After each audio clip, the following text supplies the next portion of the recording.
If you want a gluten-free pasta, we're going to give you one recipe for that. We're going to mix 2 tablespoons of water and 2 tablespoons of corn oil. Those go into a bowl. Try not to drop your pre-made ingredients bowl into the big mixing bowl. You want to put in 2 whole eggs as well. You want to add salt for flavoring.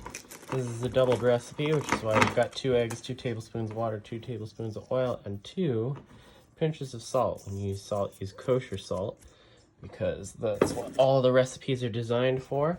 You're going to mix those together in a bowl, and you're going to add as much of this as you need to make it to come together into a dough ball. We're going to show you what that looks like at the end. This gluten-free pasta dough that we're using is Bob's Red Mill gluten-free all-purpose baking flour. Bob's Red Mill has a lot of fantastic options for a lot of the stranger flours that you could be looking for your various recipes. So whether you're going with something that's pre-mixed like this, which is an all-purpose baking flour, which you can see has garbanzo bean flour, potato starch, tapioca, whole grain sorghum flour, or you're making your own mixture from the different flours themselves in xanthan gum or guar gum, Bob's Red Mill has great ingredients for that. So I'm going to go ahead and start this process, adding a little bit of my flour in here. Hopefully it's not all going to come out in one clump, and if it does, I'm mixing it anyway, so it came out in one clump. We're going to put about a cup to 1 cup and 1/3 of a cup in here. That's about how much it's going to make. So I'm going to mix this all up until it forms a ball, and I'll be back.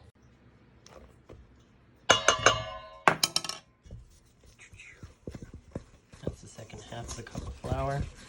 Let's see if this comes together. And once you get to this stage, you just want to add a little bit of flour bit by bit until it comes together into a ball. You don't want it to be too dry, because if it's too dry, it's not really going to feel like a noodle. It's going to be more of a crumble, and crumbles are not particularly good for pastas. What we're looking for is something that we can cut once it's rolled out into a dough. Once you've worked all that flour into the dough so that it's become a ball, you're going to flatten it out a tiny bit, and you're going to put it on top of a surface that's been lightly floured with your all-purpose gluten-free flour. I'm using a piece of parchment paper because I don't trust my table, and I've taped it down because I don't trust the parchment paper not to slide. We'll see if that ends up working. But once you've got that, you're going to roll it out into a flat sheet. You're going to try to get it as flat as you can, or really as flat as you want. The thickness of the dough is going to be the thickness of the noodle that you have. After we've rolled it out flat, we're going to cut it into strips. Whenever you're rolling out pasta dough, always flour your rolling pin as well.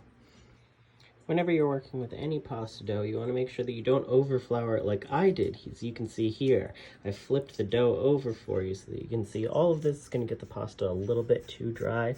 And you can see because I added so much dough, especially in the beginning, it's starting to crack over here. That's a problem that you'll get even if you put the proper amount of dough in for a gluten-free pasta, unless you get lucky. But anytime you disturb it, you've got a lot less of those strong fibers to keep the pasta dough together than you would with a traditional pasta dough. So this is going to be a little craggy at the end once it's finished rolling out, but we're getting there.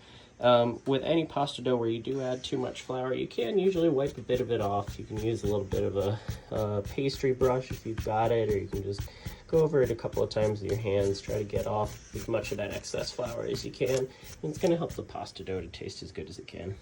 Now that I've finished overflouring and breaking my pasta dough, and I've rolled it out thin enough, we're going to cut it. And we're going to use a bench scraper like this.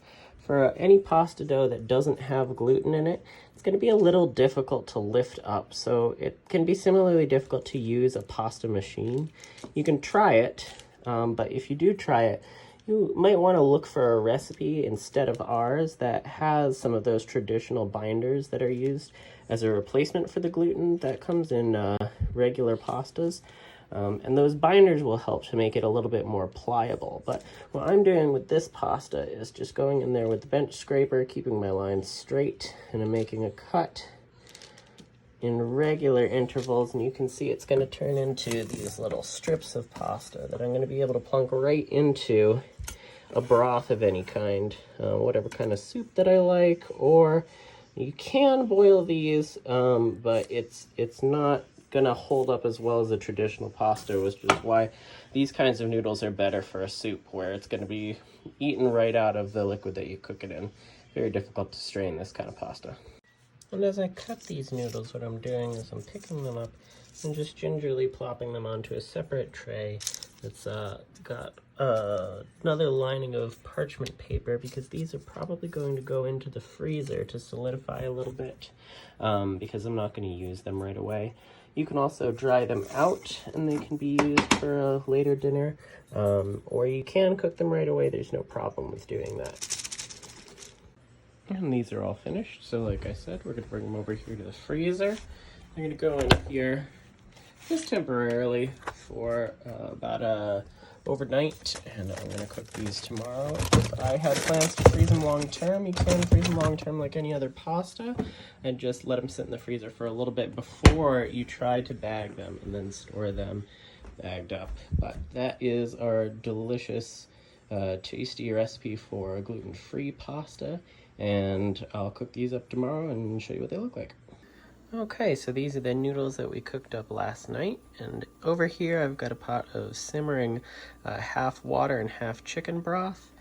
I'm just going to take the noodles and we're going to drop it into the simmering broth. They're going to cook for about 5 to 10 minutes.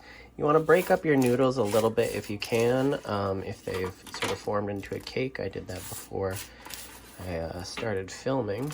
But you're going to give them a stir. You're going to cook them for 5 to 10 minutes. Look for them to become soft and supple. Really get the flavor into that broth. And you can either strain them if you'd like to and serve them like a traditional pasta, or you can have them as a little chicken noodle soup. And here's our delicious chicken noodle soup with some chives and a little bit of dillweed, my personal favorite topping, if you want to have it that way. Or you can have it as a traditional noodle, like I said. Here we've got it with some artichoke pesto and some pinoli, and they make a delicious treat. So whichever way you decide to make it, enjoy.